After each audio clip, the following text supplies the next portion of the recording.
In this video, you learn how to use different types of mouse cursor effects in Storyline 360 using JavaScript.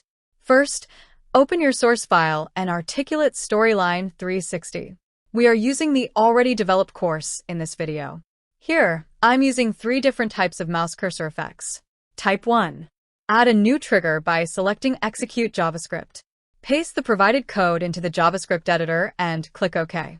After adding the trigger, you can publish the course and test it. Here, I'm using only the slide preview. Once this trigger executes, the effects become visible on the mouse cursor in our storyline. Here, you can see the mouse cursor effect. Type 2. Like in Type 1, first create the trigger, then paste the JavaScript, click OK, and finally check the effect in preview.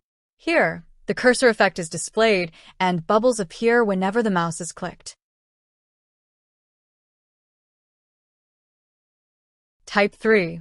Now, just like you did for Type 1 and Type 2, apply the same process to Type 3 as well and check the mouse cursor effect in the preview.